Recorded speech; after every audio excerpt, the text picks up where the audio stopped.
வாழ்க வையகம், வாழ்க வையகம், வாழ்க வளமுடன். குரு வாழ்க, குருவே துணை.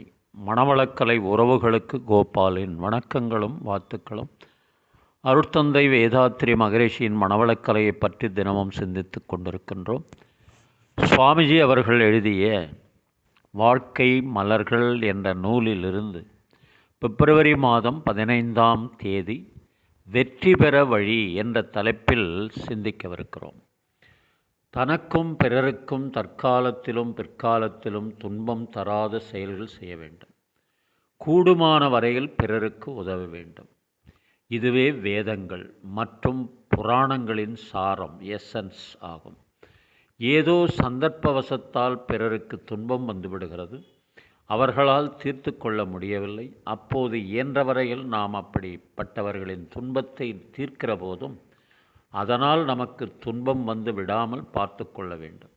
ஏனென்றால் நமக்கே துன்பம் வந்து நாம் பிறரிடம் போய் அதை தீர்க்கும்படி கெஞ்சும் நிலை வந்துவிடக்கூடாதல்லவா? அந்த அளவில் விழிப்பாக இருந்து கொள்ள வேண்டும். தனக்கும் துன்பமில்லாது பிறருக்கும் துன்பம் விளைவிக்காது வாழ்க்கையில் நமக்கு என்னென்ன தேவையோ அவை கிடைக்கும் சூழ்நிலை தானாகவே அமையும். இதற்காக கெஞ்சி கேட்டு ஒன்றும் நாம் பெற வேண்டியதே இல்லை.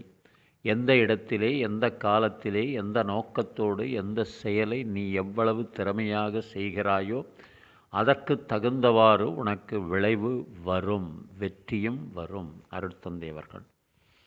அதாவது நம்மால் இயன்ற உதவியை மற்றவர்களுக்கு செய்தோம் என்று சொன்னால் இறைவன் நமக்கு என்னென்ன தர வேண்டுமோ அதை யார் மூலமாகவோ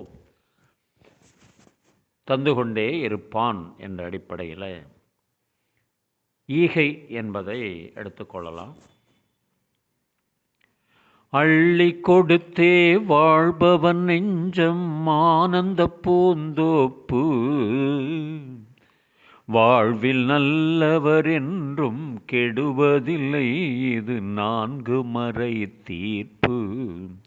செய்த தர்மம் தலை காக்கும், தக்க சமயத்தில் உயிர் காக்கும்.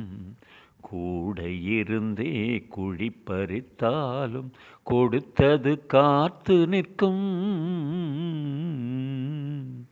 செய்த தர்மம் தலை காக்கும். மலை போலே வரும் சோதனையாவும் பனி போல் நீங்கிவிடும். நம்மை வாழ விடாதவர் வந்து நம் வாசலில் வணங்கிட வைத்து விடும். செய்த தர்மம் தலை காக்கும், தக்க சமயத்தில் உயிர் காக்கும். கூட இருந்தே குழி பறித்தாலும் கொடுத்தது காத்து நிற்கும்.